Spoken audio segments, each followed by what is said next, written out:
Bienvenue, good evening, boys and girls. It's Uncle Buff. He's back tonight. It's 6:30, Saturday, November 12th.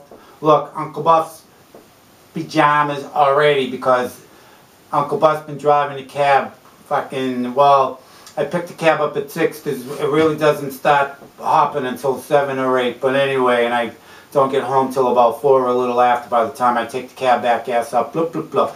But anyway, boys and girls, Uncle Buff is going to tell you a story now, looking at my watch, that's going to scare the ever-loving shit out of everyone. Because you know why? It scared the ever-loving shit out of me.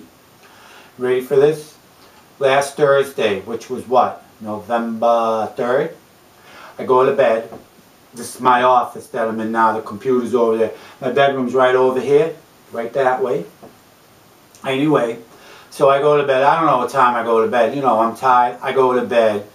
And I wasn't driving the cab the next day, so I might have been in bed a little late. To make a long story short, in my kitchen window I have a slat of wood like this. How do you like my pajamas, by the way? I have a slat of wood like this because the window doesn't close tight, if you know what I mean. So like, I don't want like drafts, whatever.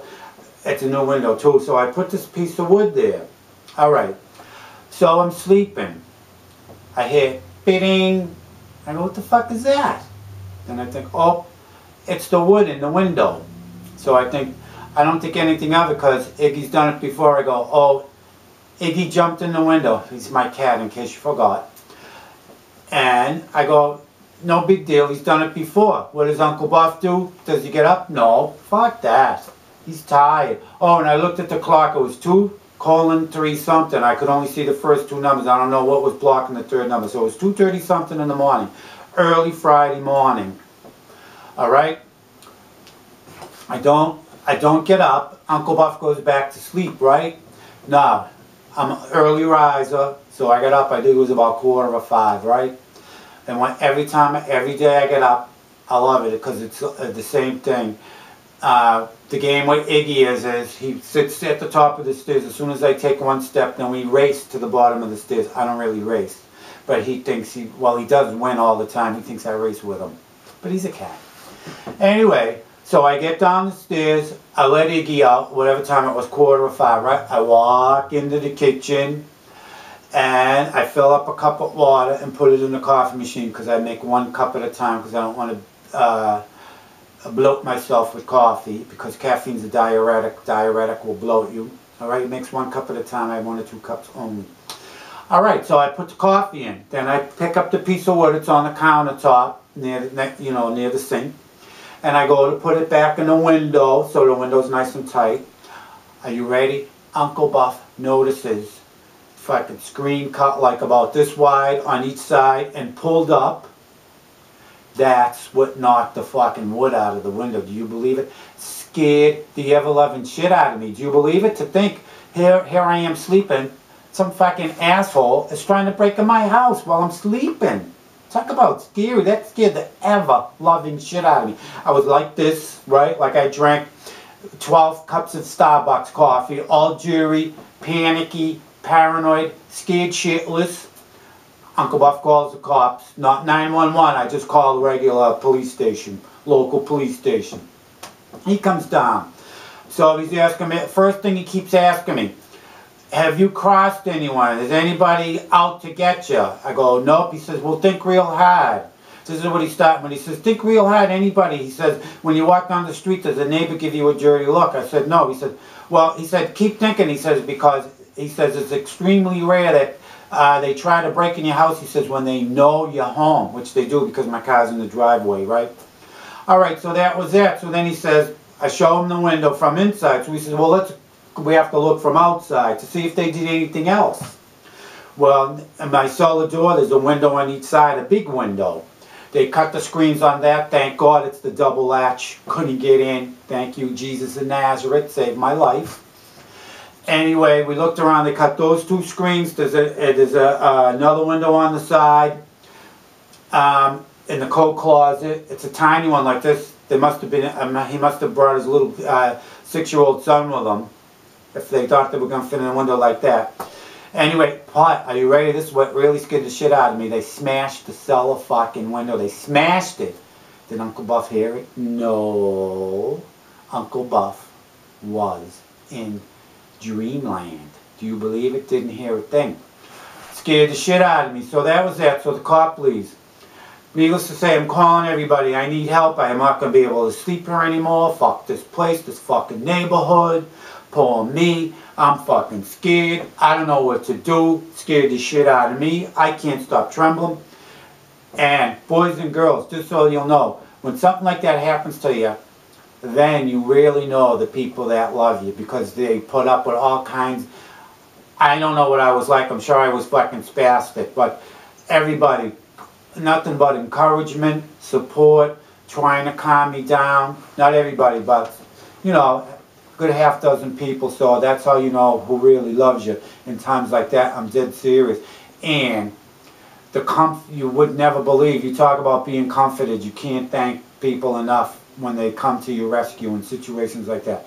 So to make a long story short, then they sent, around 5 o'clock that night, a fingerprint guy came, which was very interesting. He was here for well over an hour, explained the whole technique, but the guy had gloves, and he told me how you could tell he had gloves. He was a nice guy too. But he kept saying the same thing.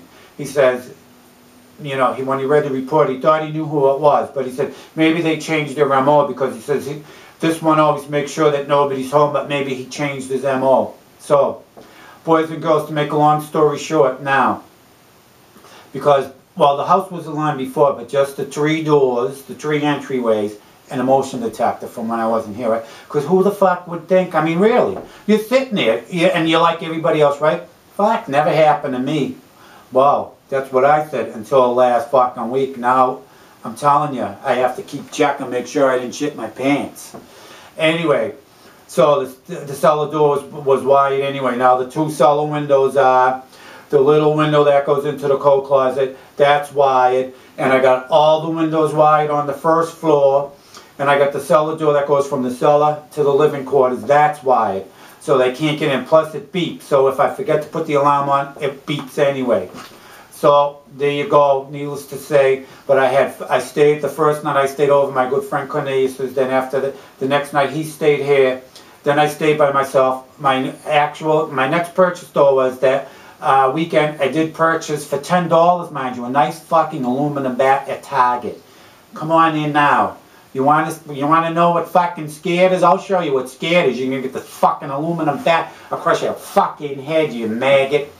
Anyway, so, and then I tell the guy across the street the story, right? About, you know, someone trying to break in. I've been here 3.5 years. He's never been in here. I bring him in here and I'm showing him the screens cut, shit like that. And I told him, I said, Jesse, look, there's nothing in here for them to steal anyway. So he, you know, then he proceeds to tell me about his girlfriend that he's had for 5 or 6 months. Are you ready? She used to be a heroin addict, he tells me. She used to be. But she's been relapsing 2 or 3 times a month. It dawned on me. Are you ready? Over a week went by. It just dawned on me a couple of days ago. Was it her fucking junkie friends breaking in? They got the houses mixed up. All they knew is it's the last house on the street. They meant the house across the street because they're looking for fucking heroin. I mean, it makes perfect sense to me because this neighborhood really is virtually, everybody knows each other. Anyway, that's that. So that's the story, boys and girls. And now, since this happened, when I tell people it, I love it. My favorite question, and why people have to ask this, is beyond me. And it's not a stupid question. I'm sure they just, I don't know, maybe they want to hear themselves talk. The question that I love, I know I must have been asked this by every fucking person that heard this story. And like, I've told people the story who've told other people who have then contacted me. But everybody I know, everybody that's heard this story asked the same question. So God forbid, if this ever happens to you, knock on wood, I hope it don't happen to anybody, because it does scare the ever-loving shit out of you. You know what question I love? Everybody asks me, were you scared? Oh, fuck no. It's like, hey, don't bother breaking in. You know what? I'll leave a note in the window. Come back tomorrow. I'll leave the fucking doors unlocked. But why bother with cutting screens and breaking a lock, right? And breaking glass. Just open the door and come in when I'm sleeping. Anyway. I mean, really, but you should see how many people ask me that question.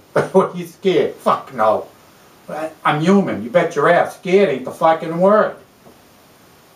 Duh. Alright, boys and girls, that's the story. I love you all. Uncle Buff loves to get feedback. UncleBuff69@gmail.com. Uncle Buff's videos @gmail.com. Send me feedback, and boys and girls of all ages, pass the video around. Not pass the video around. Everybody you know, just keep telling them. You got to tell people to check these videos, alright? Thank you. I love you all, so watch my video. Good night.